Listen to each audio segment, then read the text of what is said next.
speaking today. So during the Q&A, we will go ahead and unmute you if you need to ask a question. Thanks for understanding.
Welcome, ladies and gentlemen. Namaste, assalamu alaikum. Good evening, good night, or good morning to all of you.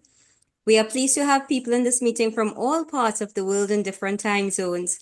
I am Shakira Mohammed from Trinidad and Tobago, a teacher for the past 16 years. And ladies and gentlemen, this is the 235th edition of our ICC Thought Leaders Forum. We wish to sincerely thank all of you who have contributed in whatever way to the success of this ongoing Pan-Indo-Caribbean and Pan-Indian Diaspora Global Project. For 234 unbroken continuous weeks, we have been here every single Sunday. In the past 4 years, 5 months, and 3 weeks, we have featured 1,067 presenters from all parts of the world, speaking on 234 topics. Ladies and gentlemen, this is a weekly forum being hosted by the Indo-Caribbean Cultural Center, a legally registered research and publishing company operating since 2010. Today, we are pleased to be supported by the Nair and Naidoo families of Durban, South Africa.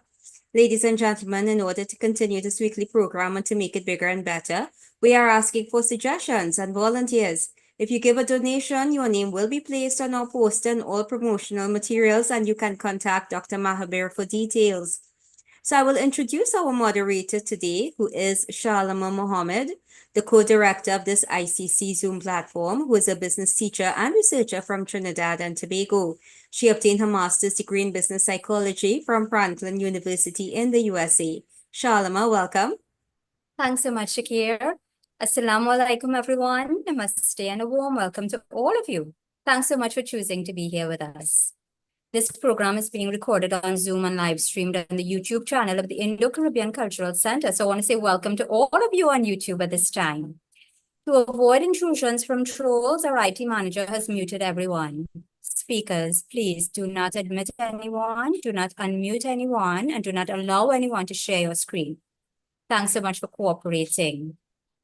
Before we begin today's program officially, I just want to extend on behalf of us at the Indo-Caribbean Cultural Center and our entire ICC family, I want to extend condolences to Mr. Marlon Padiachi and his family on the passing of his lovely wife, teacher, tutor, and prominent,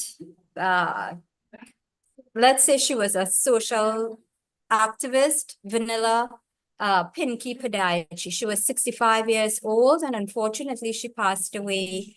Her funeral was held this morning in Durban. So for those of you who would have known her, she was Vanilla Naidoo.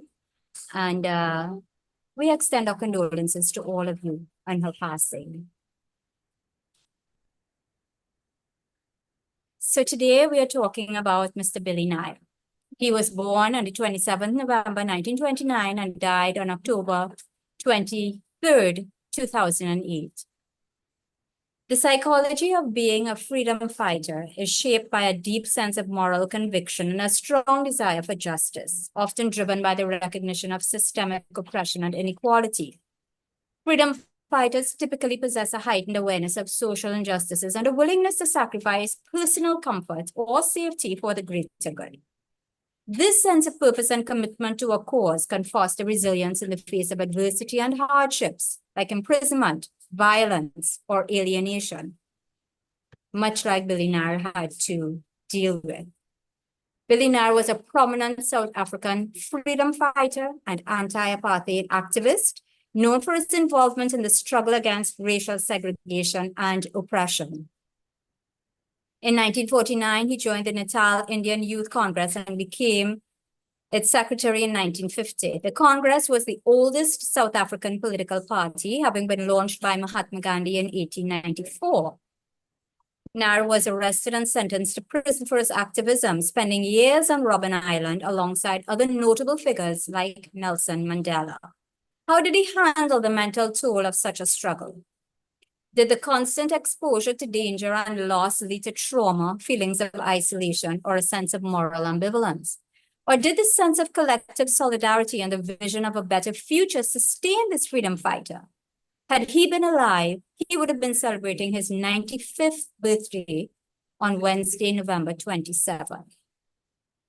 Let's hear a little bit more about the man, Billy Nair, from those who knew him personally. And we want to begin with his younger brother, Jay Nair.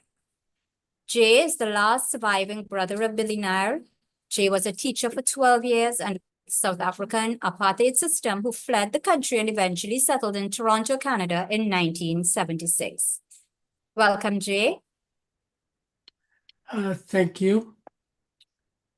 Could we start off with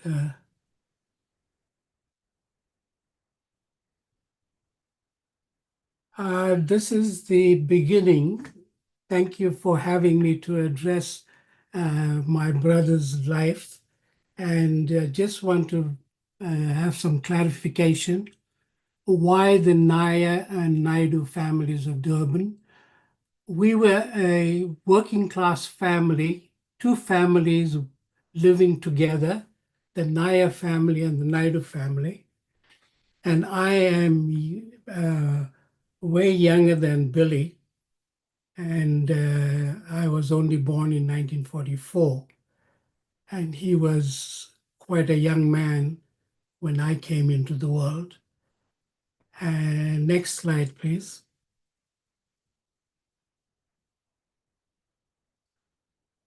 As a second generation indentured Indian from South Africa and Canadian, I acknowledge that I live and work on the traditional territory of the Mississaugas of the Credit First Nation, the Haudenosaunee Confederacy, the Huron-Wendat and Wyandot nations. These lands have been home to indigenous peoples since time immemorial. In light of the painful history of residential schools and Canada's ongoing relationship with indigenous communities, I am committed to learning, reflecting, and acting in solidarity. I am grateful to be part of Mississauga, a city that is home to many indigenous peoples. Megwich. Next slide, please. Now, we had a discussion of, not a discussion, a presentation of Billy, and he would have had his birthday on the 27th, and actually 29th, no, 27th. He would have been 95. We were a working class family living in the suburb in Durban, which is Sydenham, and we spent all our life in that area for moving from home to home. At the beginning, we were, before I came into the world, I was born in 1944. Billy with other siblings, two sisters and a brother that passed away, and the Naidoo family that lived with them. By some mishap, they, after owning a property in Sydenham, and the property was in now Lacey Road, formerly Ansonia Lane, they had to move from there to a rental property down on Reynolds Road. And that is where I was born. Next slide, please.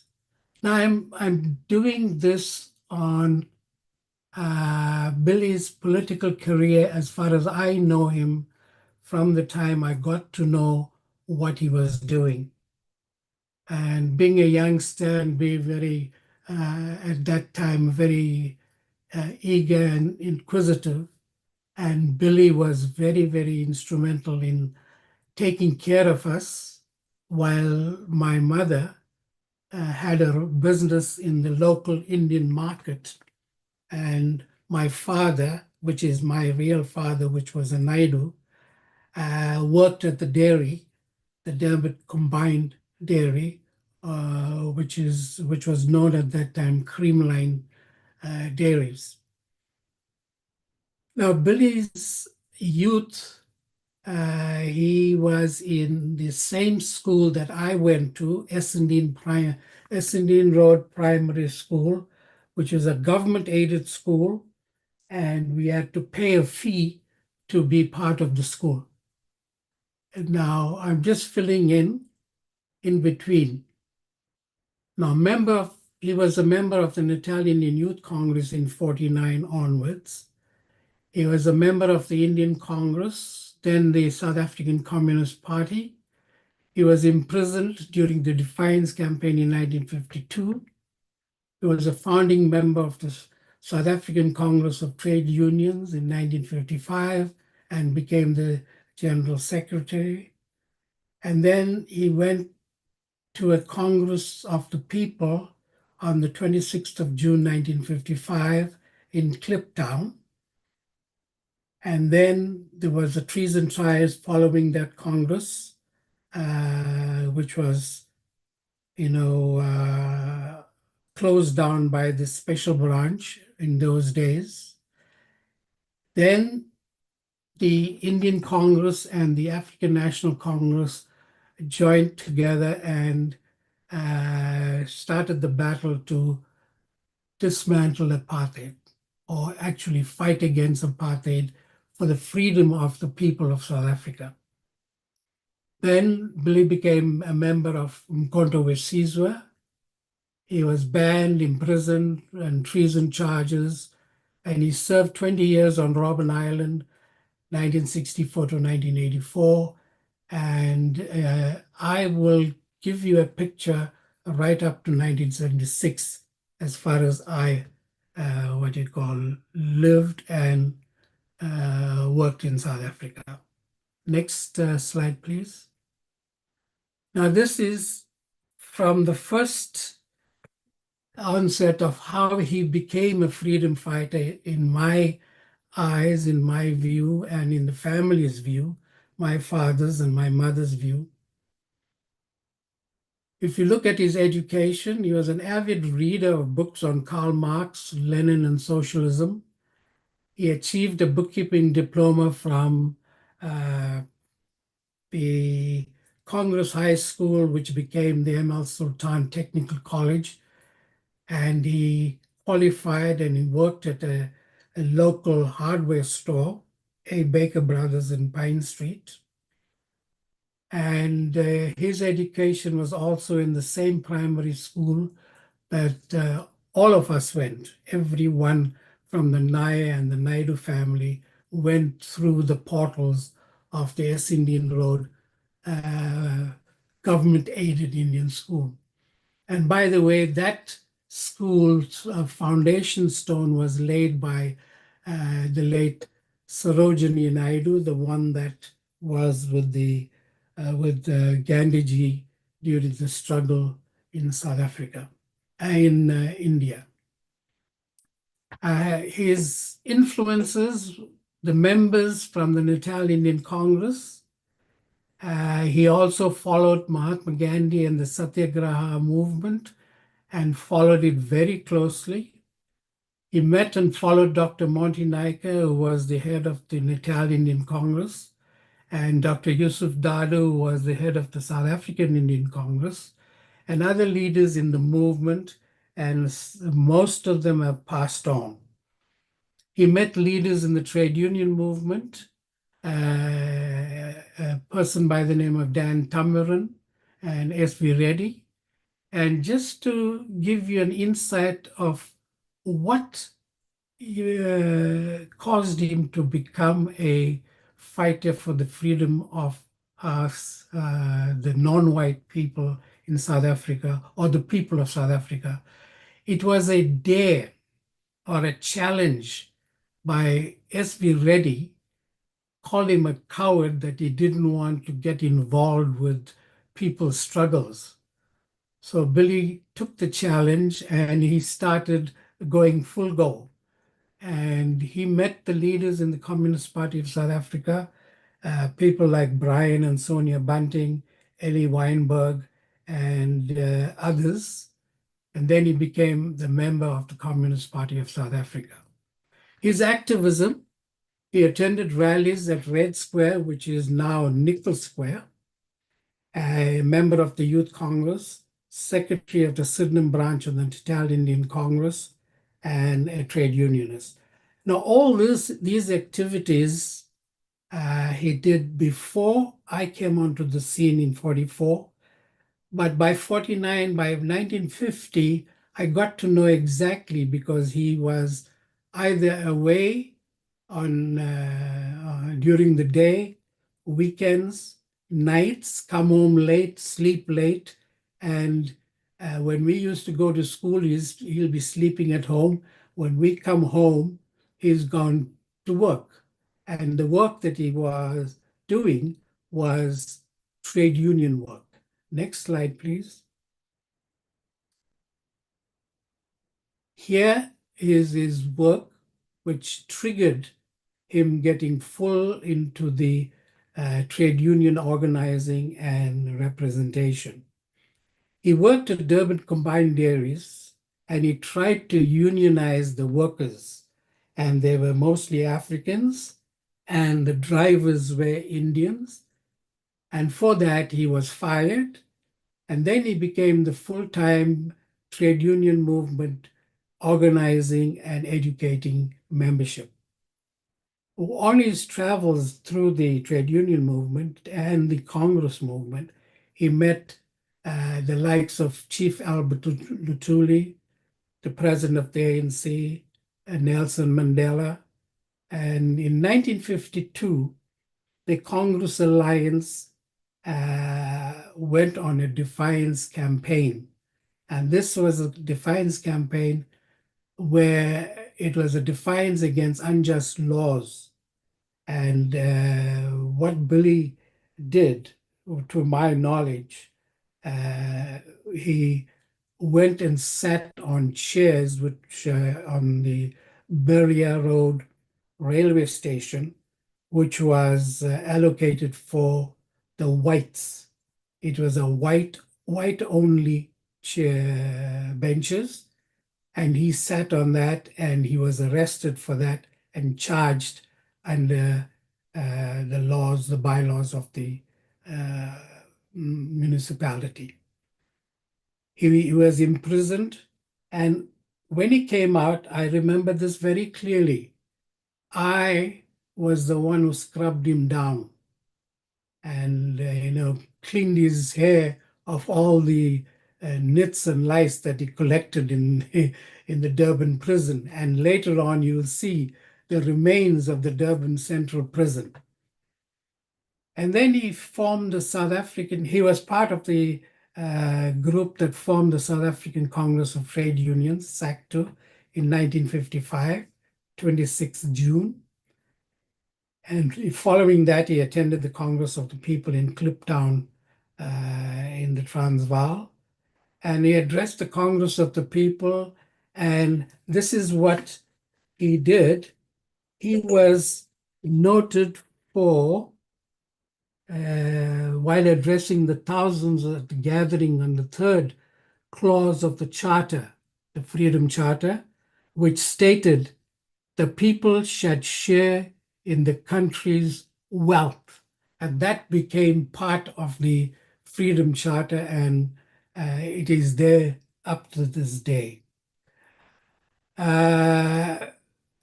Next slide, please.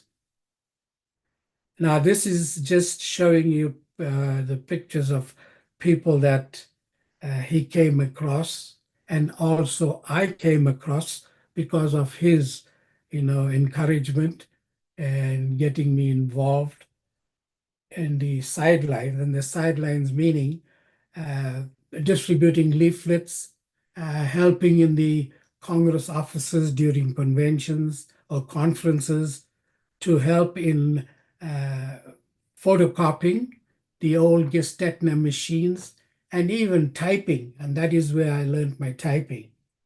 And he didn't, frown upon that. And this particular person, Chief Albert Lutuli, I remember clearly, I passed my standard 4. Yeah, and I came out first in the class.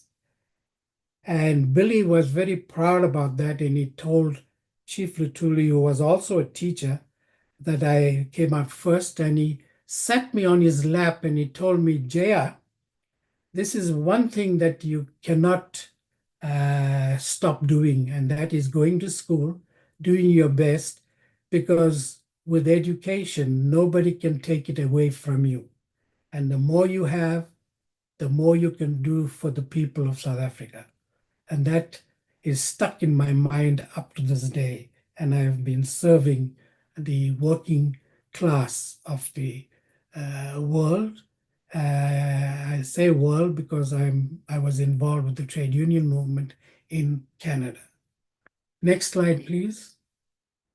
This is Nelson Mandela, and that was a person that he spent time with in prison for 20 years. And he used to tell me when he came out, when I met him after he came out of prison, how they used to have heated debates and arguments. But at the end of the day, it was an education for both sides of the spectrum. Next slide, please. And that's Uncle Monty. We're fond of calling him Uncle Monty. And if you look at one corner on the right, the elbow, I am in that picture. It's not very clear. It was in the 1950s when we finished with a conference at Gandhi Hall, and we were coming out of the hall, and Uncle Monty was hoisted. And then we departed for Phoenix, where we had a prayer meeting and discussion about nonviolence and so on and so forth. Next slide, please. That's Dr. Dadu and Dr. Nair coming back from India, where they attended the Freedom of India celebrations in 1947. Next slide, please. Now, this is the prison, the remains that I took a picture of when I went there in 1986, or maybe later. And that was part of the prison, and I think it's the main entrance. And I remember in the 60s, it was 1959, early 1960, when Billy was in prison, and my mom and I went to visit him in prison. And he was behind gates, and in between sat an Afrikaner policeman. And then my mom and I sat on the other side, even barricaded. And my mom started speaking to Billy in the Tamil language. And the Afrikaner stood up and says, not that language, not that language. And we were what we call belittled in every which way that they could, as long as they can get their way. And we couldn't retaliate. And as you can see, in 1952, Billy was spent a few months in that prison. Next slide, please. Now, this is the famous treason trial that 156 accused of all colors that were what we can call picked up on December 6th, 1956. Very early in the morning, I was getting ready to go to school. My younger brother, Shad, the late Shad Nair, he was also getting ready to go to school. And an interesting and intriguing thing that happened that day, when the policemen came in, they kept on following Billy from the toilet, from the bedroom to the toilet, to the bath. And there were two, one Indian and one Afrikaner. And my mom, and we know of a relationship that Billy had, my mom found photographs of Billy's partner, who was white, and she had fled South Africa, and the photographs were under his pillow. So what my mom did, she took it out and put it into my school bag, the old sort of cardboard school bags that we used to carry. And I left for school. She said, go to school. The reason being, later on, I found out is that if the police or the special branch at that time had found those photographs, they would have charged him with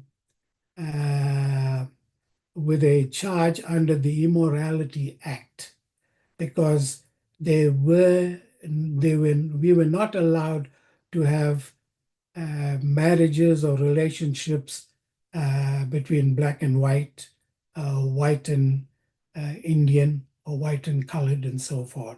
And that was the Immorality Act. That would have been, the penalty would have been the death sentence. So thank God I took that and I left for school. Now, this is an experience that I had. Now, going through this, the members of the ANC, African National Congress, South African Indian Congress, South African Congress of Democrats, the South African Communist Party, South African Congress of Trade Unions, and the South African Colored People's Organization. The 156 were charged with treason, and it was a long drawn affair. And after many years, every one of them were let out scot-free with no charges on them. Next slide, please. Now, this is where he spent 20 years. I just gave you a picture of his card, his prison card. And then this is the entrance to the prison, and that's the island. And Billy Nair, Robben Island, Cape Town, February 28th to February 27th. And he finished 20 years complete. Next slide, please. Now, this is post-imprisonment. Now, I know of all this because I was at his funeral in 2008.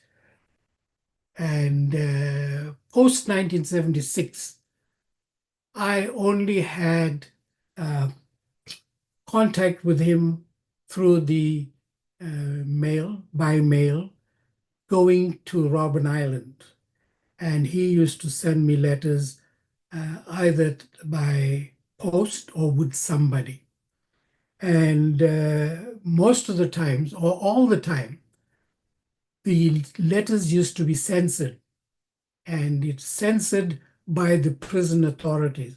So therefore, Billy and I couldn't write anything very political in nature and anything against the government of the day. So I have some of the letters which I could have shared, but it's in the stages of going into a booklet, a sort of a book, a bio. Now, this is I captured from his memorial for the funeral. And on one end, on the right corner, you'll see, bottom corner, you'll see Ahmed Kathrada, which he had contact with, and his wife, Nelson Mandela, and One of the sections in the middle of the right-hand side above his prison card is the time when he came out of prison. Next slide, please. Now, these are his awards that I know of that he got, which he told me about it, and I researched it. The Order of Lutuli, the silver, the Moses Kotane Award, Outstanding Contribution to the South African Communist Party. This was awarded while he was in prison. And then the Gandhi Development Trust, the Satyagraha Award, 2007. The Pravasi Bharatiya Saman from the Minister of Overseas Indians, 2007. And Doctor of Social Science posthumously because of his advocacy of human rights and democracy from the University of KwaZulu-Natal. Next slide, please. That's just pictures of the presentation, which I got a clipping from one of the newspapers, the Coastal Weekly from Durban. And the different people, Sister Ela Gandhi, Brother Pravin Gordon, Vasu Govender, Sister Maggie Govender, Billy, and Billy's wife, Elsie Nair. Next slide, please. Now, this is the day that Billy was handing over his, reins to the incoming MP of the area Tongaat in Tongaat. So I took this picture while they were having something to eat, and you'll find Mewa Ram Gobind, who figured in the struggle, and Brother Siva Naidoo, who's there in the back. And I don't know if the one left of him is Dr. Govender. I think Siva can correct that. And then Billy's assistant on his right. Next slide, please. That's the brother and sister-in-law. Next slide. Those are the credits. And I end my presentation.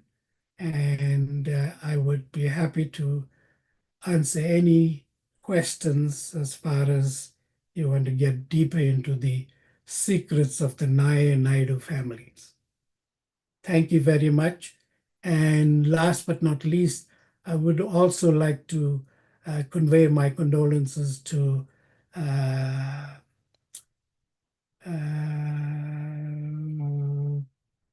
Shalimar gave the name. Marlon's partner. Thank you very much. Thank you very much, Jay. We really appreciate you sharing all those little personal details that only you and other members of his private family can share. This is a historical presentation, I think, because none of these things can be found in a book. And we really appreciate hearing about your brother in your voice. So thank you so much. Thank you. Ladies and gentlemen, if you have any questions, we invite you to please raise your electronic hand now. You'll find that in the reactions button at the base of your screen. Just click on the reactions button and you'll see the raised hand icon. Jay, let me ask you though, what do you miss most about your brother? Two things. The discipline as a disciplinarian, guiding us in our world as a, what can I say, a working class family that just work and living and to enhance our education and nothing but education. Mm-hmm. And secondly, his leadership as far as helping others, which I try to emulate as best I can and always remember whatever he taught me in those days, I still do and I still practice today. Jay, did you all play games as children? Did you all? Play games? Oh, yes, we played lots of games. We played cricket, we played tennis, we played soccer, and the area that we were in Sydenham, there used to be a soccer ground. We used to play in the soccer ground, and he was always there. But I would say when he was there, he was there. But when he was not there, we know where he was gone because he was in the struggle and he hardly worked.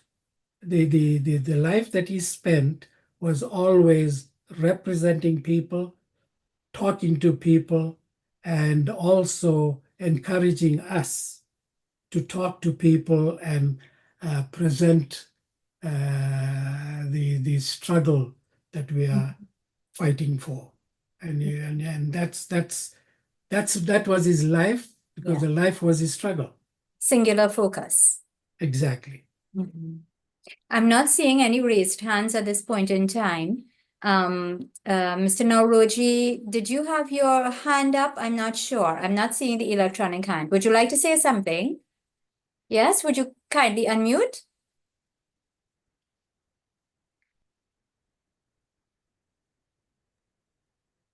You're unmuted now. I'm on. Thank Yeah. you so much.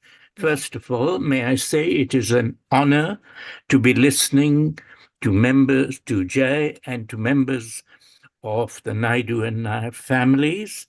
It is truly an honor to be in your presence, because no human rights worker, no leader such as Billy was, can do these things without the whole of his family or whole of her family totally behind them. And so all the things that we've said about Billy are true about his whole family as well. I speak from the standpoint of being part of the African diaspora. I'm from Kenya, and Billy was known to all of us in Africa as a freedom fighter. This was important because the impact that he made was not as a follower. He didn't follow Gandhi. He didn't follow Mandela. They found him in the struggle already. Billy was a person who led from his actions and from his quiet personality.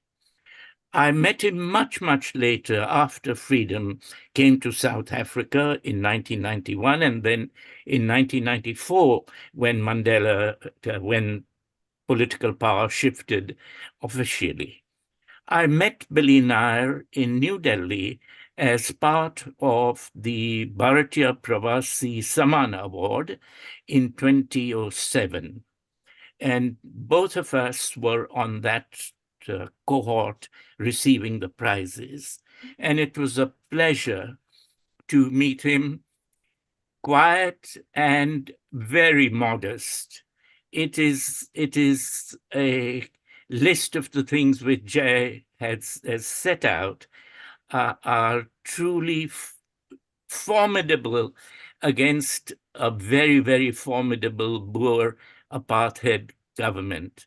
And for Billy to have prevailed and survived, it was not visible when you met him. And so it was a pleasure. He was so pleased to be part of the Bharatiya Pravasi proceedings. It was to him, I thought, as it was to all of us, an affirmation of his place in another history, not the history of South Africa, trade unionism, not the history of the freedom struggle in South Africa, but it was his place, and a recognized place, in the history of that great migration that took place. And we have to remember what the UNESCO citation says about the Apravasi Ghat in Port Louis. And so Billy has a place in the national and the international labor struggle. He has a place in the national and the international political struggle, and he has a place in the national and international economic struggle. And so this is an achievement that your book must come out, and take your time. No hurry, but do it as thoroughly as you can.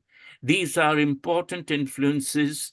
It is our unfortunate thing, in not just in Africa, but throughout the world, that a struggle such as this is often followed by a retrogression, a clawback to authoritarianism or to the lack of democracy. And so we need important examples and inspirational figures.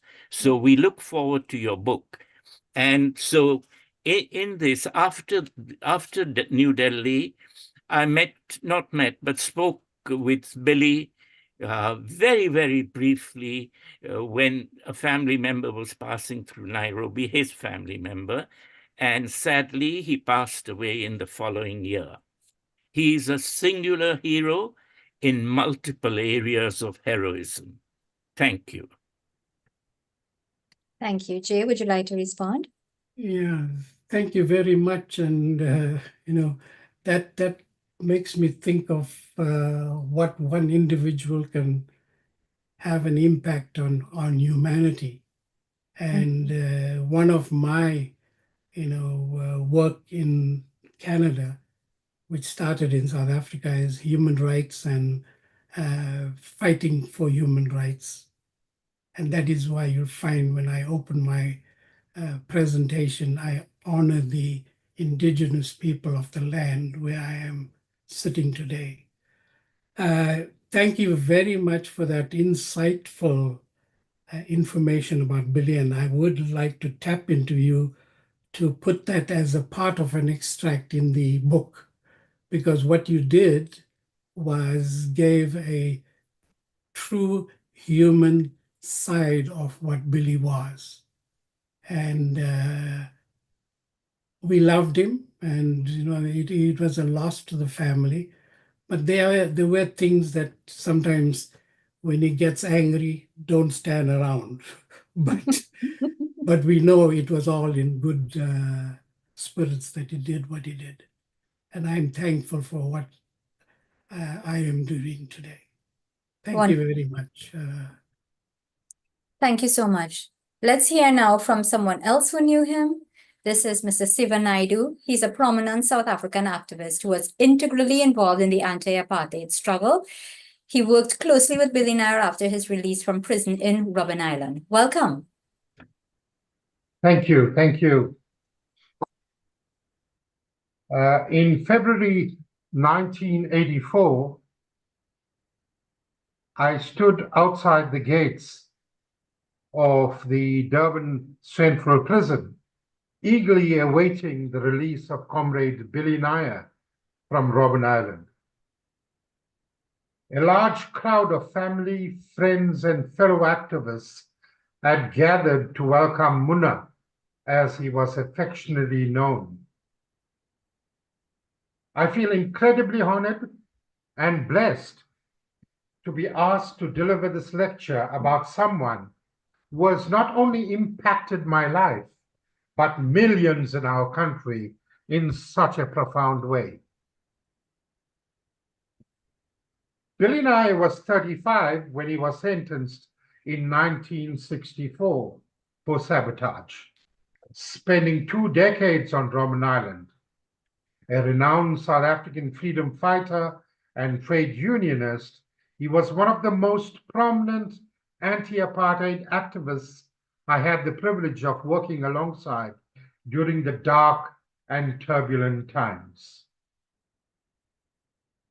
As a founding member of the Tongaat Youth Club in 1977, Our youthful militancy knew no bounds in our desperate pursuit of political change. It wasn't until I met Billy after his release that my perspective began to evolve. Despite his diminutive stature and balding head adorned with a goatee, Billy was a towering intellectual. His articulate views on a variety of subjects, coupled with his incisive, analytical mind and deep understanding of local politics in our small sugar town of Tongaat, left me in awe. This initial encounter with Billy had a profound effect and impact on me. It coincided with the Natal Indian Congress's efforts to establish roots in communities and provide institutional support to local civil society organizations. Billy, along with the late Praveen Gordon, the former Minister of Finance, provided exceptional leadership in community mobilization during one of the most repressive periods of our struggle. Tongaat was selected as a pilot for the ANC's OCMS program, a political program which talks to organization, conscientization, mobilization, and strategy. Billy argued that the masses were the vanguard of the struggle and that communities must be the driving force for change. He emphasized organizing around local issues to identify, empower, and equip local leaders for action against apartheid. By the 1980s, the Natal Indian Congress had expanded its presence to former 19 Indian areas. The organizing committee, led by Billy Nair and Praveen Gordon, served as the nerve center of the Natal Indian Congress. Billy's brilliant strategic mind and formidable relationships with local activists earned him respect from both allies and adversaries. His working class background, combined with his intellect and determination to free South Africa from apartheid, inspired us all. After his release, Billy joined the Community Research Unit as a director, supporting various civic and residents' associations. Our weekly Sunday evening meetings at the David Lando Community Center in Asherville, Durban, became a crucible for strategy development and tactical planning. It was here that I witnessed Billy's astute leadership firsthand. Billy and Praveen led us in campaigns such as the anti-tricameral parliament, which saw less than 10% of the Indian community participating in the divisive constitutional dispensation proposed by the apartheid government. Billy firmly believed that the destiny of the Indian people was inextricably linked to that of the African majority. As a principal leader pursuing a selfless agenda, Billy faced constant harassment from the notorious security police. In 1986, we were both detained, and Billy suffered torture, including a burst eardrum. Yet his courage never wavered. He was a fearless revolutionary and a patriot of the highest order. For over 2 decades, Billy taught many of us the art and science of struggle. He encouraged critical discussion and debate whilst fostering a culture of consultation and collective decision-making. Even in his later years, despite illness, his intellect remained sharp, and he continued to engage with us on current issues, emphasizing the importance of civil society participation in mass campaigns against social ills. Billy's life was a testament to selfless service and an unwavering commitment to the working class, the vanguard of the struggle. His unique leadership style, characterized by material, physical, and spiritual dedication to a greater cause, is rarely seen in contemporary politics. As we continue to grapple with healing the wounds and divisions of the past, we miss Billy's voice. However, his indomitable spirit lives on in the hearts of Democrats throughout South Africa and beyond. He left an indelible mark on society, teaching us the true meaning of selfless service. Let us honor Billy's legacy by continuing to make a difference wherever we are, inspired by his example of courage, of integrity, and an unwavering commitment to justice and equality. We must recognize that while the terrain has shifted from resistance against apartheid colonialism to confronting the insidious threats of careerism, self-interest, and widespread corruption, the core principles of our struggle remain unchanged.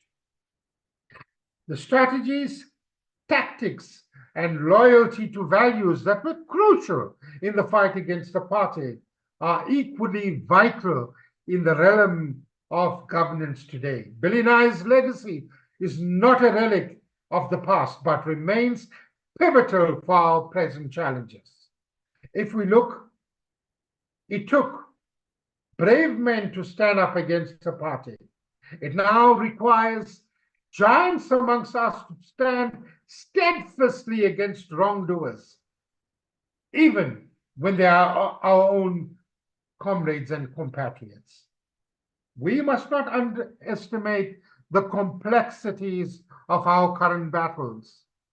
The African National Congress and other progressive movements that were once the vanguard of the liberation now face the risk of implosion if we fail to address internal corruption and moral decay. Billy Nair would call upon us to champion a new quality of activism, one that is uncompromising in its ethics as it is in its goals. The new era demands that we cultivate the same resilience, moral courage, and selflessness that defined Nair's life. We must be vigilant against the erosion of values for which he and countless others sacrificed.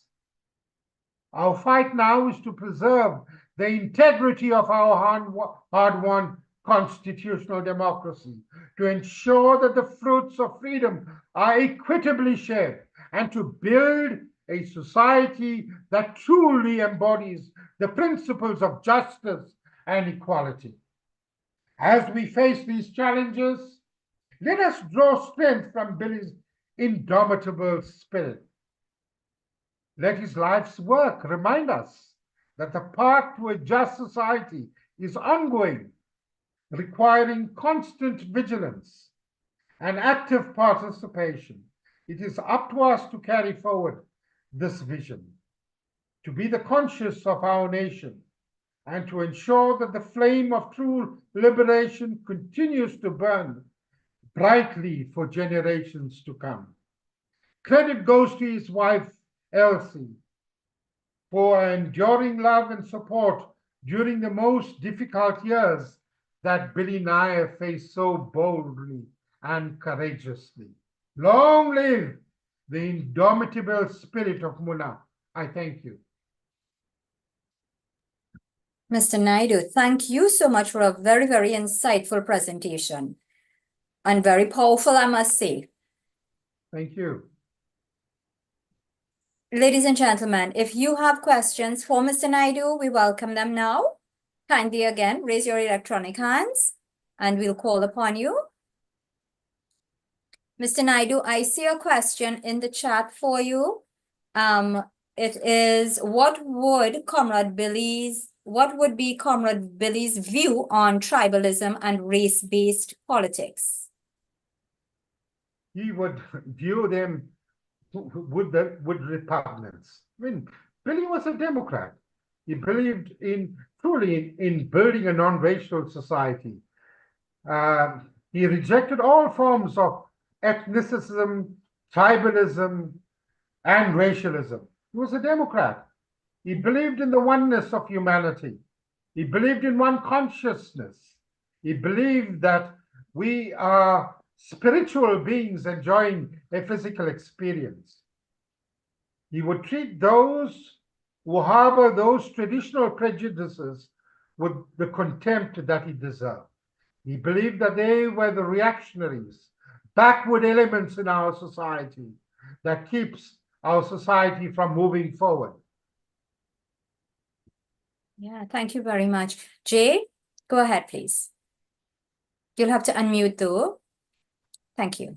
I just want to thank Siva, knowing that Siva was with him while I was here in Canada, and for an insightful, as you said, presentation. And I know how Billy operated, and all that he said is 100% true, and with more to it. Thank you very much, Siva. I'm glad we were able to hear so much about him, and perhaps, Jay, for you to remember. At this point in time, I'm not seeing any raised hands, and ladies and gentlemen, certainly if you would like to make a comment at the end, we would welcome that as well. We want to move on now to our third speaker, and this is Ms. Ela Gandhi. She's the granddaughter of Mahatma Gandhi, who was placed under house arrest for 5 years during apartheid. She later served with Jay Nair as a member of parliament representing the African National Congress. Always a pleasure to have you, Ms. Gandhi. Thank you and greetings to everyone. Thank you for your presentation, Jay and Siva. Just reminded me of old times. My presentation is going to be mainly about Jay Nair and the Gandhian influence. Or, I agree with what Dr. Nauruji said, that he wasn't a follower, but certainly he was a student. Right to the end, he studied, he continued to study, to read, to get to know as much as he could. I think he must be one of the only persons who was a prisoner who managed to achieve 3 degrees, a BA, a BCom, and a BProc degree. So he's an economist. He's, he's got a BA artist background, and he's got a lawyer's background. So he understood all those aspects. And so Gandhiji also, if you know about him, he was a lawyer, and he read profusely, lots of books. Some people would say he was an economist as well, because he talked about economy, and he had a special economic philosophy. But we're not talking about Gandhi right now. I'm just comparing that both of them paid a lot of attention to reading, to study. And that is what enables one to be able to analyze situations. Like Siva said, Billy was a great analyst and strategist. It's the studying and the knowledge that enables you to analyze in a scientific way situations and various issues before you actually decide on a particular or the most effective strategy. So as a strategist, he would look at all the issues and then look at what is it that we want to achieve. And in most cases, to overcome an unjust government, one needs to have maximum publicity on the one hand, maximum unity amongst the people who will, show to the government that people stand with them, that there are thousands, millions of people who are opposed to the injustices that the government is perpetrating. So how to build that unity, how to get that publicity is the strategy that he, was very good at developing. And I'll give you some examples later.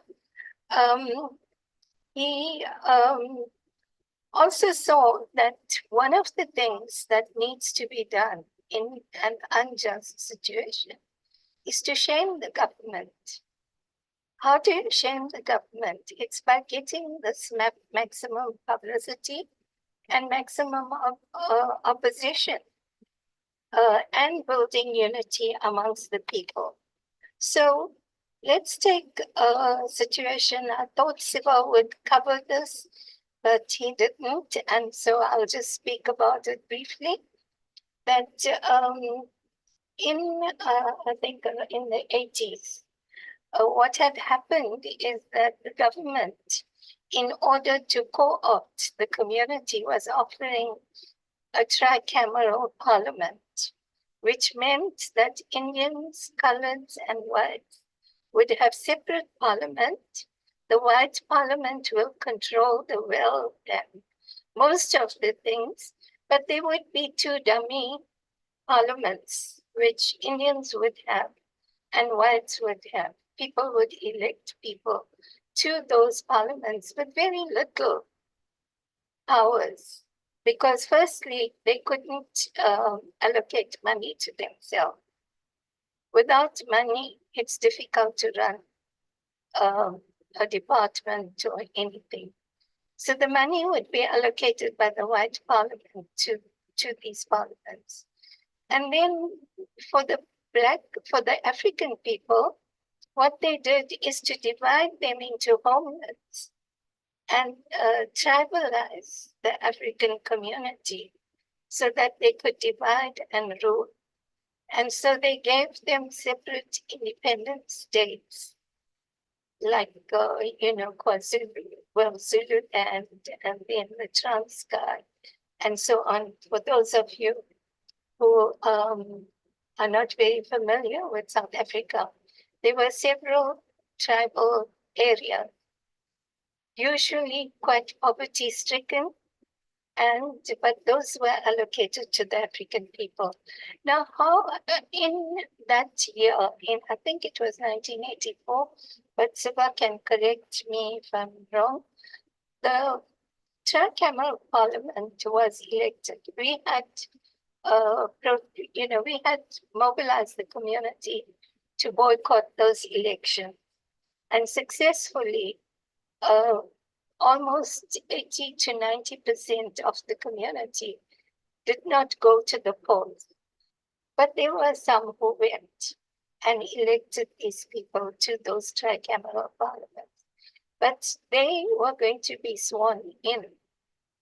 And so Billy and them, prior to that, they got arrested. Billy and a number of other people, leaders of the NIC, got arrested. On a technicality, they were able to come out. But on the day they came out, they disappeared. They went underground. The police couldn't find them. For several weeks, they stayed underground. And on that day, the day before the Tricam Parliament was going to be sworn in, they came out and went straight into the British Embassy or the British Consulate in Durban and staged a sit-in. Now, what happened with that is that they took away the publicity from the tricameral parliament to this act of having gone and staged a sit-in in the British consulate. So that was a master strategy. And Billy was one of the people who had masterminded the strategy. So, you know, from the time that they went underground and discussed these issues until the time they came out into this consulate, and then after that, you know, he said that we have to be here until this act, you know, the section 29, because they had to say to the consulate why they were staging a sit-in. They couldn't just sit in there for no reason. And they said that there was this section 29, I believe, I think it was, of the Terrorism Act, which gave the police wide powers to arrest people. And they said that this is absolutely unjust and it has to be reversed. And until that is not reversed, we are not going to get out of this consulate. And so they sat there, and Billy sat it out right to the end until the government relented. And that section was, you know, taken off the law, or whatever you call it. It was reversed. So that was one of the things that, you know, shows the kind of strategy, the study that Billy Nair did, and how he was able to overcome situations like this. This is just one aspect. There were many others in his life. If you analyze each one of those movements, you'll see that it wasn't just going there and doing something because you feel like doing it, but it was thought about, it was analyzed properly, and then the strategy was planned and executed. And Billy Nair would say that planning and execution are the most important things when you work. Similarly, Gandhiji also believes that planning and execution. You know, when Gandhiji went on the Salt March, everybody thought that he was crazy. I mean, you're fighting against a tax of salt. You're not going to get anybody to follow you. And he had millions of people, and it was a march or a demonstration that actually broke the back of the British Empire.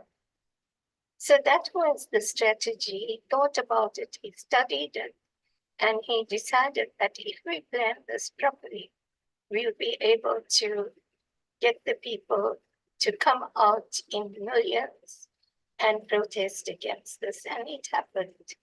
So I want to end there to just say that when we talk about ideas, ideologies, it wasn't just Gandhi's ideology, but many other people that philosophers that Billy Nair studied, and he chose the best, you know, from all the philosophers. Thank you. Excellent. Thank you so much for sharing all that history.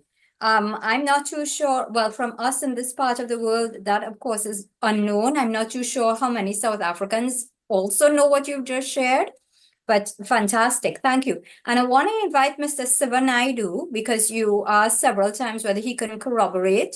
I'd like to invite him to please comment. Thank you. Thank you. Yeah, I think that Billy was released in February 1984. And in that particular year, the government, the National Party, was introducing a tricameral parliament, a parliament that excluded the overwhelming majority of people in our country, the African majority. And upon his release in 1984, Billy co-headed the anti-tricameral parliament elections. Now, was quite a crucial period in our country's political history. And here, the National Party was attempting to further divide and fragment the South African people. And therefore, the Natal Indian Congress and the United Democratic Front, which was established in August 1983, vehemently opposed the new constitutional dispensation and called for a boycott of the tricameral elections. And Billy Cole led, in fact, he was the commander-in-chief of the anti-tricam election campaign. So Ela alluded to that, but it was a particularly important period in our country's history. A year later, in 1985, Billy played quite a critical role when the August 1985 riots or unrest blew up in KwaMashu Nanda. 1986, we see the state of emergency being declared. Billy being a leading light and one of the executive members of the United Democratic Front gets arrested. Other members of the Natal Indian Congress, leading lights within the NIC and the UDF, go underground. A particularly repressive period in our country's history when the National Party used legislation like the Righteous Assemblies Act, like Section 29 of the Internal Security Act, and the emergency regulations to quell and stymie the resistance of the freedom-loving people in our country. Billy was quite central to this. And in the same year, in 1985, he was a founding member and played quite a critical role in the development, in the establishment of COSATU, the biggest trade union federation in our country. Billy was a trade unionist, as his brother alluded to earlier, committed to the liberation of the vanguard of the struggle, who were grossly and viciously exploited by what we commonly refer to as racial capitalism. So I want to endorse what Ela said earlier, amplifying that Billy was no ordinary South African. Although he came from a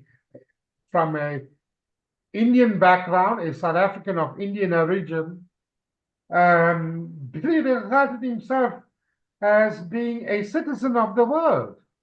He didn't confine himself to any particular race. He rose above race, above ethnicity, you know. And so that the uniqueness that separates Billy from the rest, and real inspiration to the activists in my particular generation in the late 70s and early 80s. His release in 1984 inspired a generation of activists like myself. Mhm. Terrific. Thank you very much for that clarification.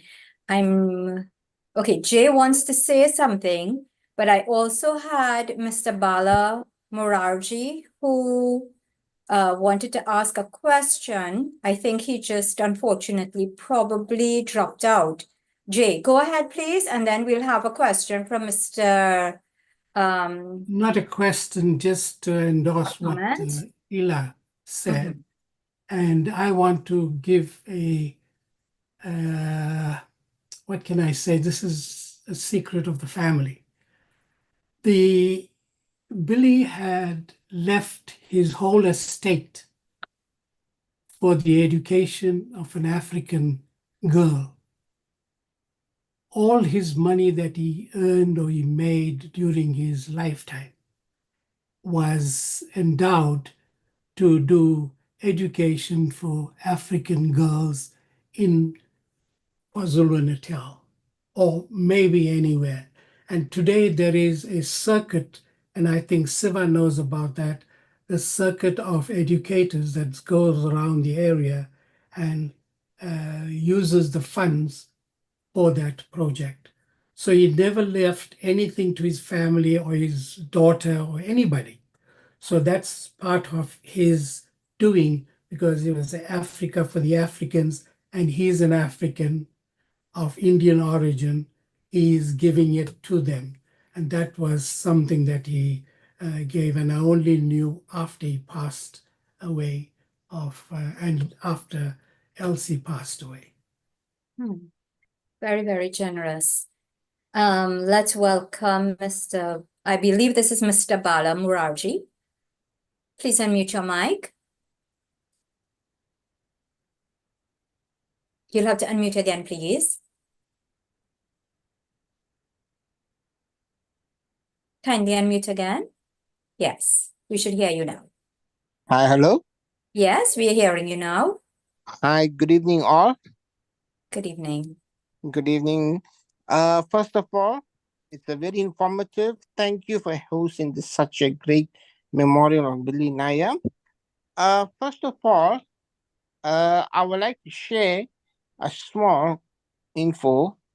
Mr. Billy Nair, right, he was part of Operation Vula in the 1980s, in the late 1980s. Right, it was an operation which was led by Mr. Mac Maharaj and Joe Slovo, whereby he was given a task alongside with late Pravin Gordon to help all the trained MK cadres to come in clandestine back into South Africa. Yeah, I'll just make it short that way. That would be all. All right, thank you very much for that contribution. Ms. Gandhi, were you aware of this operation? Or Jay? Yes. Shall I? And Sure. Nelson Mandela had to intervene to get them free. That's what I was told, and that's what Billy told me when I visited him while he was out and while he was getting into government. And there are other things that he did mention to me, which I don't think it should be given to the public. I'll keep it. And he was selfless, number one. That's the most important part of his, his, I wouldn't say upbringing, his self-made human being. And he tried to instill. And there's one thing that he told us, two brothers who were going through high school and getting to matric: don't ever go to the tribal university on Salisbury Island, which is the UKZN today. And we never went to study there. We either went overseas or we went to the Springfield College of Education for teaching, but never went through the Arts College, which was a separate Bantu-style operation. And we stuck to it. And if he told us not to eat anything if there's a boycott, and we had what we call potato boycotts, and we never ate potatoes in the house for the number of weeks. And I know Ela knows this and Siva knows this, that we never bought potatoes. And if there was a boycott of any sort, we made sure that that wasn't found in the home. And we also did everything. And my father, which was his small father, was the president of the Congress, the Sydenham branch of the Natal Indian Congress. And he died while being president of the branch. So that's how committed he brought the whole family together. And the mother used to be the assistant cook to conventions. And my sister, who's living in Germany today, she used to also help in the kitchen. So we were all sort of engrossed in the struggle. Whichever way that we can assist, he made sure that we were brought in. Excellent. Very good organizer. Yeah, Ms. Gandhi, you wanted to add something. Well, I think, you know, there are several comments made. And I think that, firstly,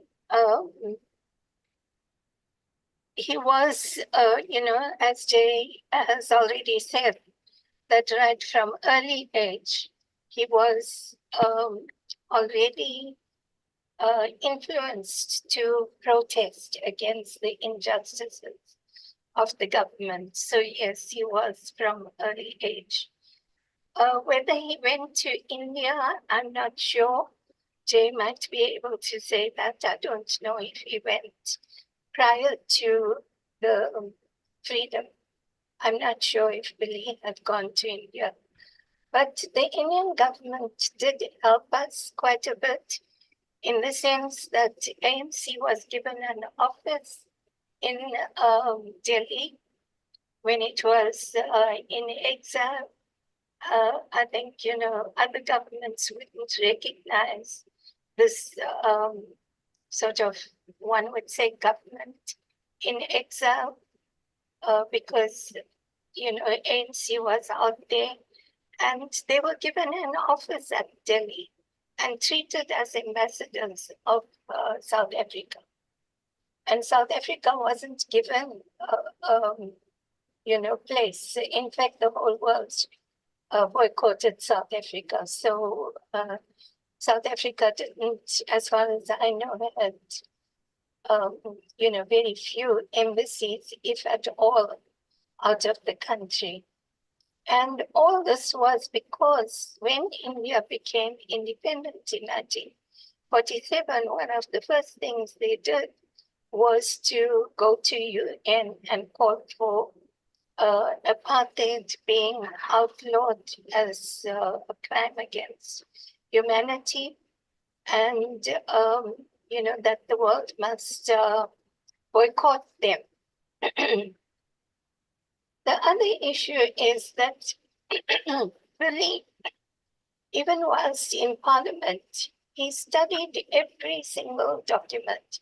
He was part of the Finance Portfolio Committee. And this was quite a difficult committee because you have to look at how the government is financing every single department. And Billy was meticulous. He would look at everything and raise the issues in the portfolio committee. So even at that level, and his knowledge of having studied BCom, assisted him in understanding and making a difference in the portfolio committee. So in that way, you can see in different aspects of life that Billy was very effective and he made a difference in whatever field he was in. Whether in politics or in government, he made a difference. I think there was, yeah, I think that's where I'll stop. Okay, so I'd like to ask you, you raised a point about his economic philosophy. Would you mind expatiating a bit? What exactly was his economic philosophy? Okay. So are you asking me Billy's economic policy or Gandhi? Billy's. Because I said Gandhiji had formed an, sorry, he had an economic policy. He had got people like Kumarappa and other economists to help him.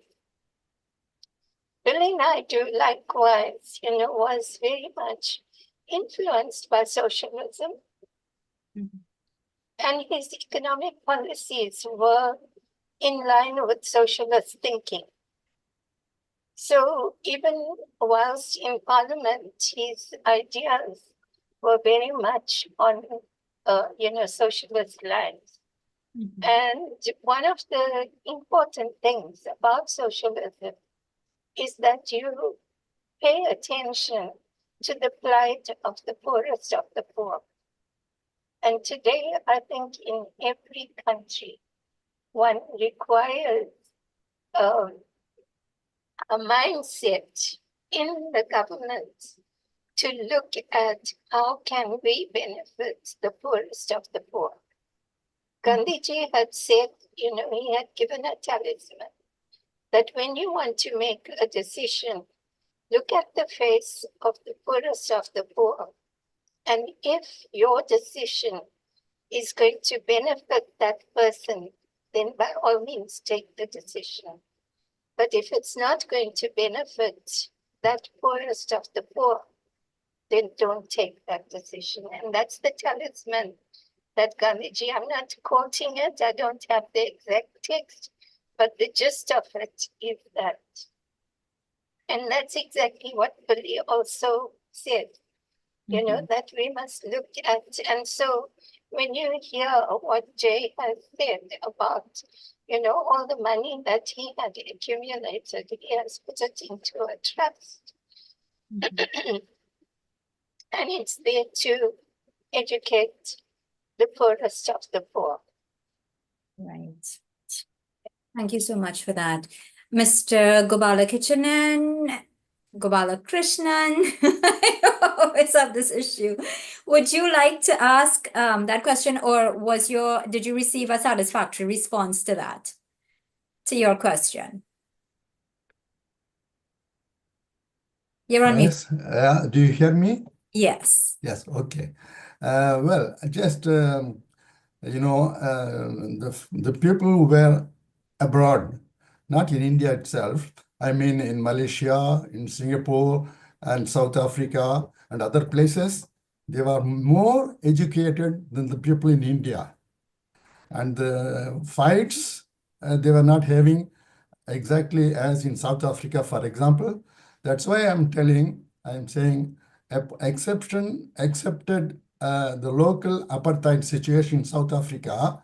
For other themes, for other issues, Billy has got so much experience. And could he share with the people who was also reformers in India, especially, for example, in Kerala and Tamil Nadu, Periyar and other people like that? Thank you.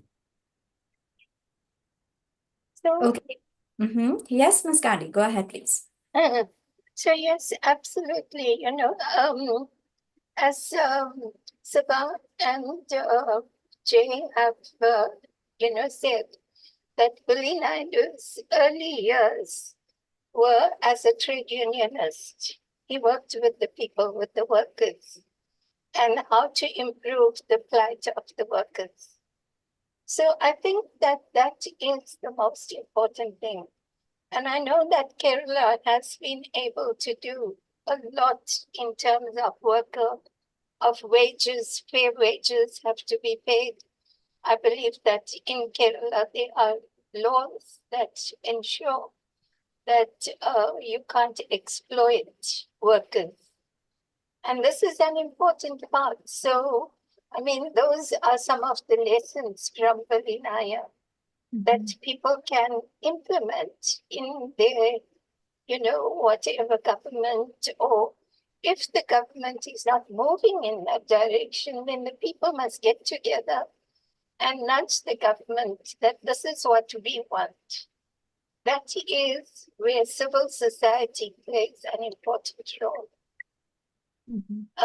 There's also a comment here that, Billy Nair was not just an Indian. He was of Indian origin.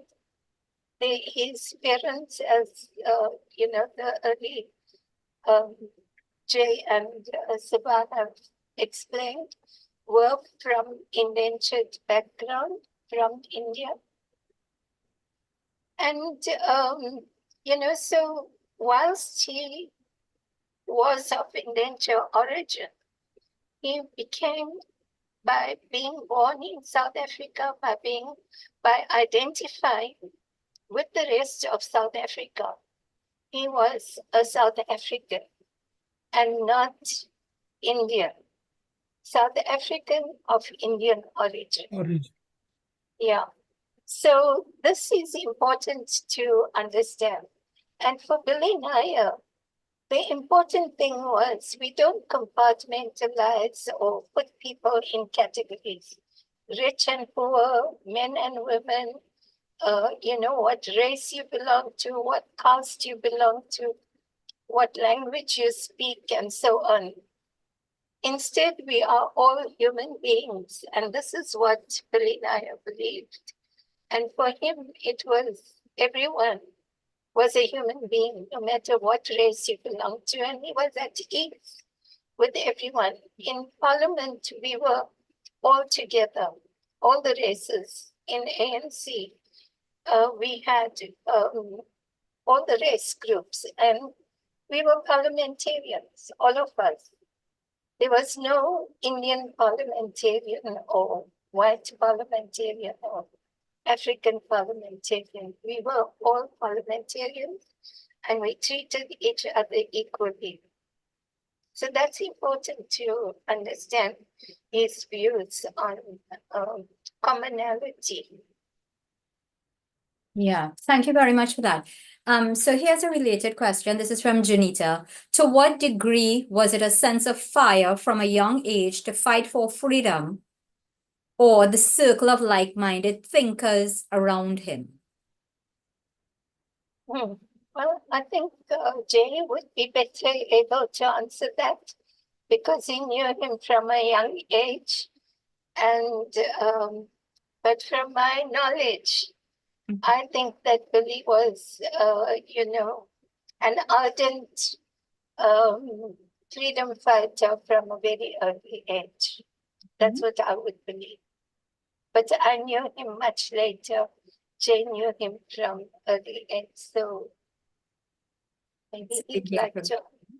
Sure. I just want to add, I did cover the influences that he had behind him, but his knowledge of socialism and the worker's life and his experience at the during the time he worked in an environment where he had African workers, and he saw the conditions that they were working in and their pay and so on.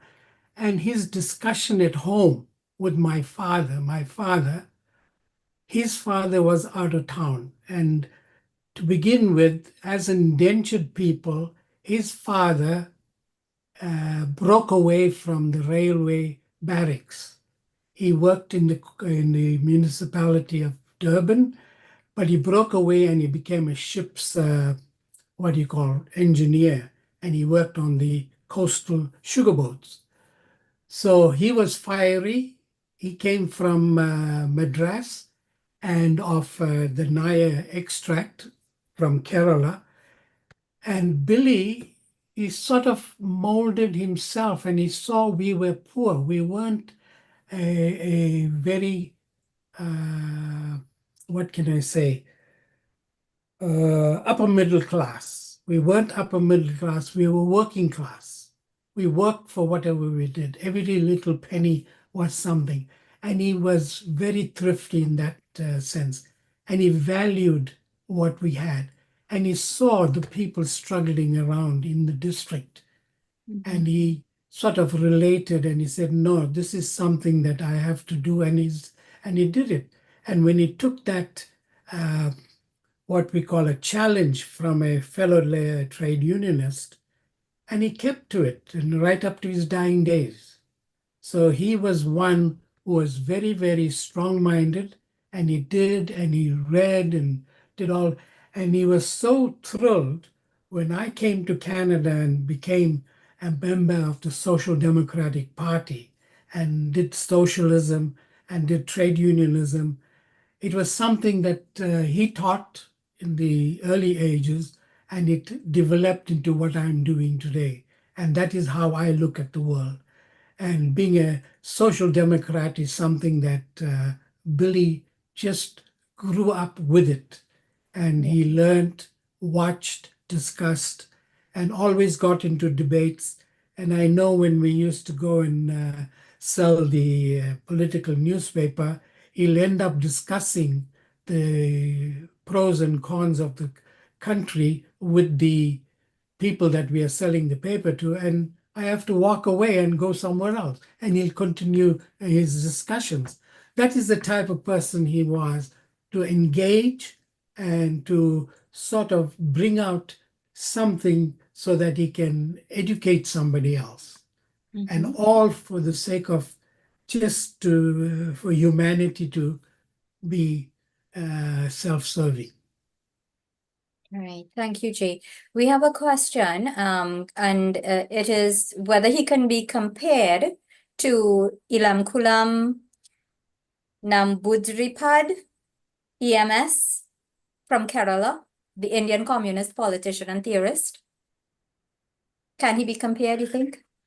Yeah, he could be compared to anybody who's communist in any part of the world. Yeah. Because he was a communist. And the little anecdote about that, we were a very religious group. We used to do all kinds of prayers because my mother was a daughter of, I did discuss where we came from, where the mother's side. And we used to go to do the Kavadi festival. And the Kavadi was to carry a sort of a thing on your shoulder and march to the temple. He was supposed to do that, and he stopped doing that when he got educated in socialism and all kinds of away from religion. And I ended up doing his chore as far as that is concerned. So he was very, very strong-minded. When he gets stuck into an issue, he goes right to the root of it to get solution, and very crafty at it, and word-wise, and very. And the other thing that I enjoyed of his was his writing. Beautiful writing. It's just like the cursive writing was such that it was so fanciful. And the other thing is, when he did something, he always wanted to see what the end result was. And it was success. If there's success, he'll be happy. If there's no success, he'll start nitpicking to find out why. That's a type of very, analytical. That's the type of person he was. Excellent, thank you. Mr. Dave Gosain, I believe you wanted to say something. Can you unmute, please?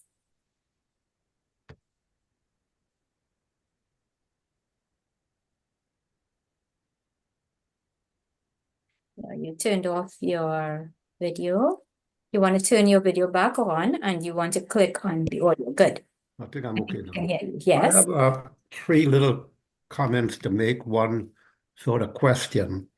Having been born and grew up in colonial countries, islands in our case, in hindsight, would we say we won the battle but lost the war? The fact that people of our background have been part of been in the forefront, especially our women, in getting rid of colonialism and some type of prejudices. But in retrospect, the colonies which we were brought up in and grew up in have never really appreciated our sacrifices. And today, many of us have had to leave those same countries and seek shelter elsewhere. And I'd like a comment on that. The next one, someone had a question there. What was the Indian government position at that time? I think somebody was looking for comment. I have been involved in Indian causes, Hindu causes in New York City for the last 50 years. And there's one book I'd like to bring to your attention. There's one gentleman, Dr. Mangru from London University, who wrote a book titled The Benevolent India. Very interesting reading. How India was passive all through our struggles. And it makes for good reading. The next one came up on the passive of India. I recall somewhere back in 85, 86, we were having a protest at United Nations here in New York on the president or prime minister of Fiji being removed or displaced, whatever the right word. And we had a conference here in New York on that subject. And I distinctly remember the Indian ambassador from New York, the Consul General, was at the conference. And when one of our colleagues asked the diplomat, what is the position of the Indian government on when Indians are being pushed around in Fiji and many other countries? And his answer was very simple. The government of India take no position on that. And I think that should be noted because in recent times, especially this week, when Modi ji went to Guyana, he was livid in offering praise to our people from the diaspora. I think somewhere in this debate, we'll eventually have to square the circle and see, were they a help or were they a hindrance? And I pause right here. But the bigger question is, in hindsight, were we victors or victims? Because many of us had to leave our country. Thank you. Thank you very much, Mr. Gosain. Jay, let's have a response from you, please, and then Ms. Gandhi. Mr. Naidoo, you can come in after if you don't mind. Well, we are still fighting colonialism that hasn't gone away. The practices of governments in all the colonies, they say they are free, but they still work with colonial lifestyle, colonial governing, colonial anything and everything, because they're very well trained and they divide and rule, divide and conquer. That hasn't, changed. And that is what with Billy. Billy was a unifier, and he taught us to be united, irrespective of who you are, and get into the mix. And that is why today we talk about DEI, the famous DEI, diversity, inclusion, and equity. But that's what we don't do. And if we don't do that, we are not going to get away from that, what you call colonial ties. There's a colonization, and the way the British divided us, it's still there intact.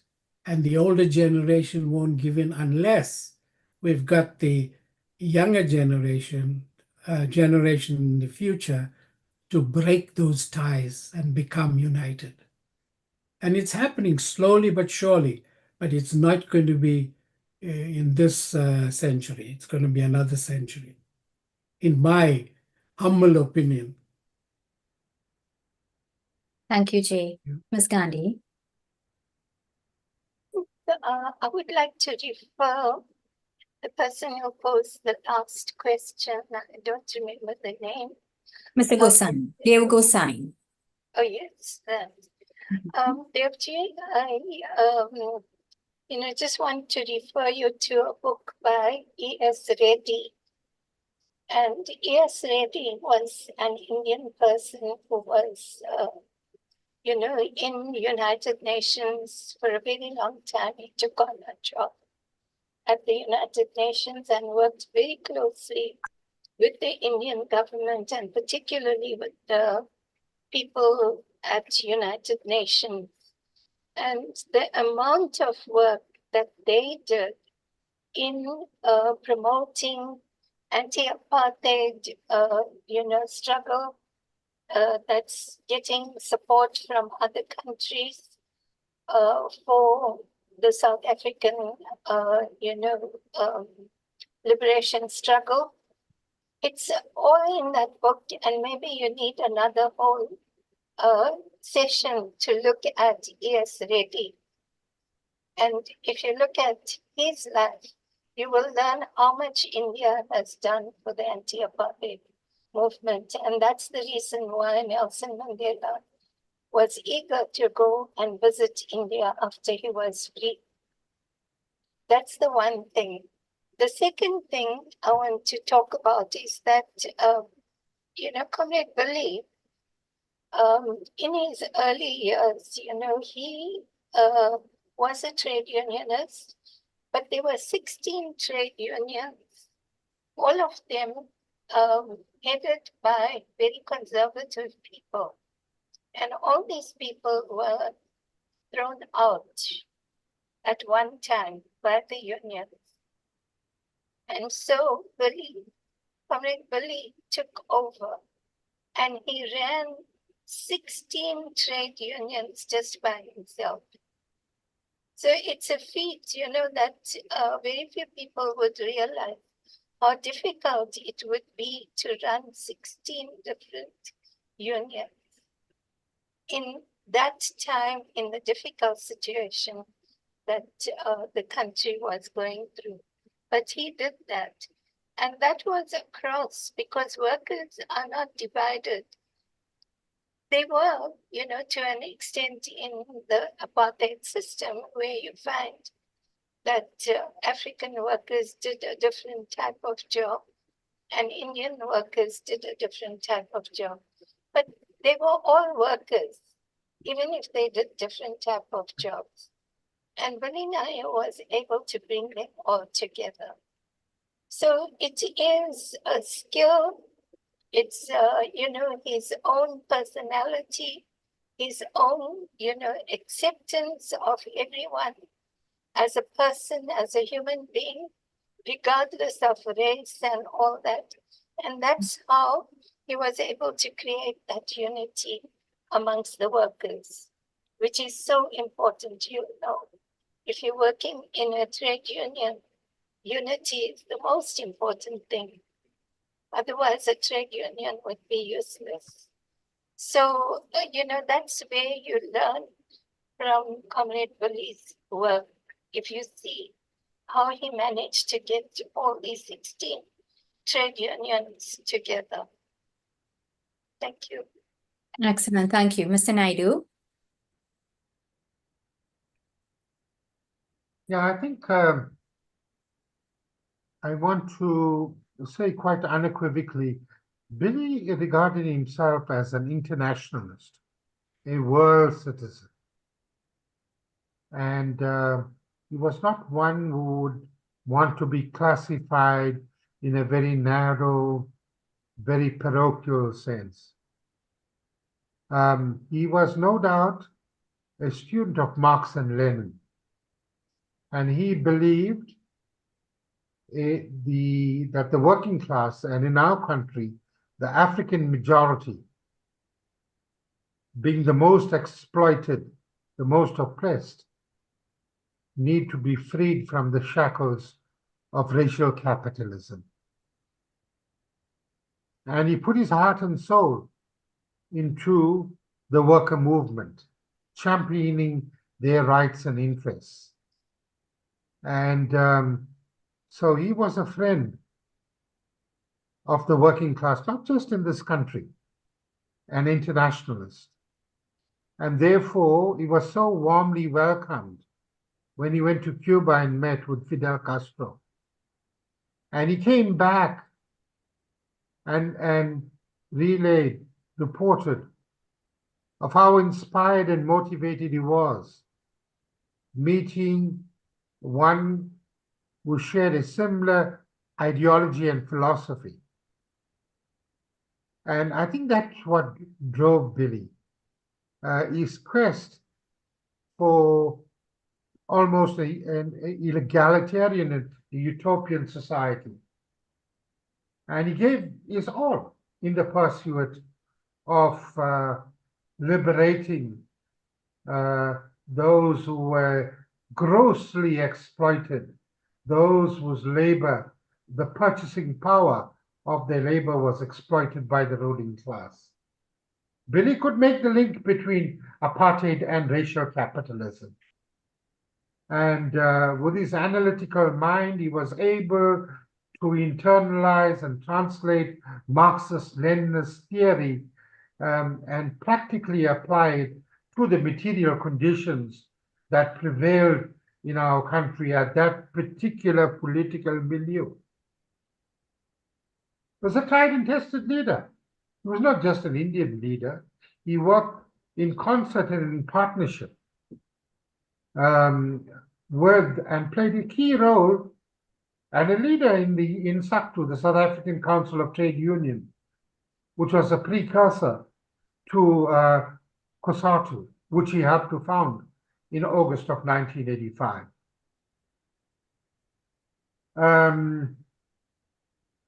So I would like to regard Billy Nair as an internationalist, an international working class hero who championed the rights and interests of the working class, not just in this country, but all over the world. He was admired and respected. In my view, I mean, Billy was in the top echelons of the political struggle in the country. And he was admired and respected by the political leadership at that time, headed by Nelson Rolihlahla Mandela. Mandela and Billy Nair were tied in the hip. You know, they both spent time on Robben Island. Billy spent 20 years there. Mandela spent 27 years there, you know. And there were many South Africans of Indian origin that played such crucial roles in the struggle for human rights and democracy that were incarcerated in Robben Island. So Billy was one of many South Africans of Indian origin, including the likes of Ela and others, that played a critical role to free us from the yoke of apartheid, oppression, and exploitation. And that freedom came 30 years ago on April 27, 1994, when we broke. Today, in the new democracy of Billy serves 10 years in the new democracy, from 1994 to 2004, and he retired in 2004. He was the parliamentarian for my constituency, my hometown, Tongat.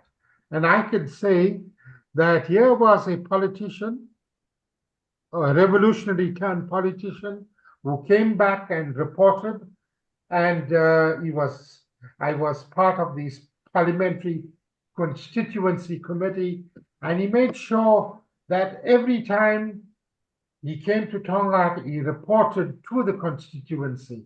Now, we don't find that today in our current day politics. In other words, our politicians across the board, you know, are unaccountable. And Billy really was one politician who gave real meaning to what accountability is. And I think in that sense, he is an epitome of one who served our country pre-1994, one who served this country post-1994, from 1994 to 2004, conducted himself with credit and decorum, an outstanding leader, one who remained accountable to the people that put him in office. Thank you. Thank you so much, Mr. Naidoo. Ladies and gentlemen, we've learned so much today about Mr. Billy Nair, this, to me, an exceptionally selfless servant leader. And I think he's one for the history books, someone that we definitely need to follow. It's that time when we need to bring today's program to a close, and a sincere appreciation to all our speakers today, Mr. Jay Nair, Mr. Siva Naidoo, Ms. Ela Gandhi. Thank you so much for your sacrifice. I know it's very late in South Africa. Thank you so much for giving freely of your time, your experience, your knowledge, and your expertise. We really appreciate it. Thank you also to all of our participants today. Shakira will now close the program.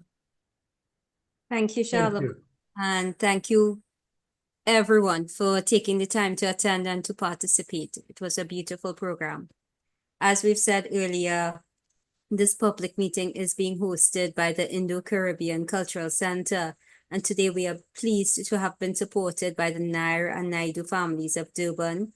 And you can feel free to contact the ICC to publish your books. Remember that we are asking you to kindly give us your suggestions.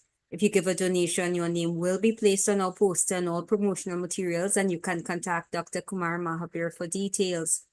Our topic next Sunday will be the continuation of live conversations with Indian elders. So please, join us for that one. It's always one to look forward to.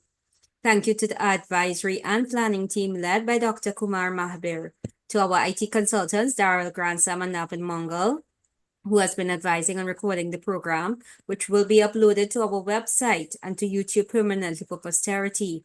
Thanks again to Daryl for designing the poster, and Ravin Ram Singh for the social media marketing, and Mary Mohammed for producing our TikTok videos. So please visit, like, and subscribe to our YouTube channel to see all our past recordings. I am Shakira Mohammed from Trinidad and Tobago saying goodbye. May God bless you all. Dhanyavad.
Thank you all for joining and staying this long. So if there's anybody who didn't get the opportunity to say something, then you can do that now.